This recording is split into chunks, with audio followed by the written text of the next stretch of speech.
Salut, c'est Thomas et on est chez Matago pour vous parler de Decino Presto, un jeu de Buvarp et des frères Svensson, ceux qui sont à l'origine de Trail of Tucana ou The Magnificent, entre autres.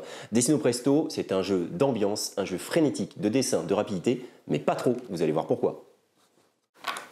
Ce qui caractérise un très bon jeu d'ambiance, c'est qu'on l'explique très rapidement, que tout le monde comprend les tenants, les aboutissants et qu'on s'y amuse tout de suite très vite et que ça n'est pas clivant, et c'est exactement le cas de Decino Presto. Il ne faudra pas être un excellent dessinateur pour gagner, mais quelqu'un d'assez économe justement, mais pas trop, et c'est là qu'est tout ce subtil curseur que l'on va jouer au fur et à mesure des parties. Donc dans Decino Presto, vous pouvez jouer à très nombreux, jusqu'à 7 joueurs.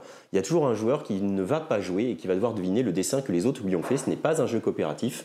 Maintenant, le temps va être limité, mais va être décidé par les joueurs eux-mêmes. Et c'est ça qui est rigolo, c'est les joueurs qui vont se mettre la pression seuls. Le joueur donc qui doit deviner le mot va annoncer un chiffre entre 1 et 7, et puis les autres joueurs vont lire la carte qui a été tirée pour la manche en cours, et vont donc lire le mot qu'ils doivent dessiner. Chacun va prendre son petit stylo et sa petite ardoise, et on va lancer le top départ, et chacun va devoir dessiner frénétiquement. Ce qui va se passer, c'est que le premier joueur qui pense que son dessin est assez clair pour être vu en premier par le joueur qui doit deviner, va attraper ce totem qui est au centre de la table le plus vite possible, qu'ensuite le deuxième joueur, les autres vont donc continuer à dessiner pendant ce temps-là, le deuxième joueur, lui, quand il aura fini son dessin, il va attraper le dé et il va le lancer très très rapidement jusqu'à obtenir une phase stop, et il criera stop pour que tous les autres joueurs arrêtent plutôt de dessiner. Et c'est ça qui est rigolo, c'est que vous avez un certain laps de temps à partir du deuxième joueur qui dépend de se lancer de dés, et donc vous pouvez avoir le temps de peaufiner votre dessin. Maintenant, une fois que tout ça est fait, tous les joueurs vont retourner leur dessin, le joueur qui doit deviner va ouvrir les yeux et il va se voir montrer en premier l'ardoise du joueur qui avait le petit totem violet. S'il trouve tout de suite, alors les autres ne joueront même pas, ils n'auront même pas à montrer leur dessin, et chaque joueur gagnera un point, c'est-à-dire celui qui a deviné et celui qui a réussi à faire deviner. S'il ne trouve pas, eh bien c'est le deuxième joueur, celui qui a le dé, qui pourra montrer son dessin.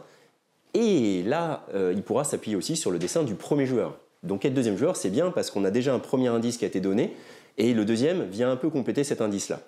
Et si, à ce moment-là, le deuxième n'est pas trouvé non plus, alors ce sont tous les autres joueurs, ceux qui avaient ce laps de temps déterminé par le dé, qui vont pouvoir montrer leur dessin, et qui marqueront tous un point avec celui qui doit faire deviner. Voilà. Tout est dit, c'est aussi simple que ça. Les cartes sont rigolotes, les mots n'ont pas été choisis au hasard, ils peuvent ressembler à plein d'autres choses, et puis les joueurs vont se mettre la pression tout seuls. Il y a ceux qui vont vouloir fuser très vite, mais qui auront un dessin tellement indescriptible que ça va faire rire toute la table. Puis il y a ceux qui prendront leur temps peut-être, et qui marqueront tous un point dans un groupe. Et c'est pour ça que si vous voulez vraiment prendre l'avance dans ce jeu-là, il faut que vous soyez seul à marquer un point avec celui qui doit faire deviner. Donc vous soyez le plus rapide, au moins à attraper le totem, ou au pire à attraper le dé. Vous ne savez pas en le lançant le temps que vous laissez à tous les autres joueurs, parce que même s'il y a 2 faces stop, eh ben, des fois on peut le lancer 5, 6, 7, 8, 10 fois avant que ça arrive, et ça aussi c'est rigolo. Voilà, Decino Presto, un jeu très réussi de dessin, absolument ouvert à absolument tout le monde, pour des parties très rapides, très dynamiques, très frénétiques. A bientôt pour d'autres petites recos. Ciao!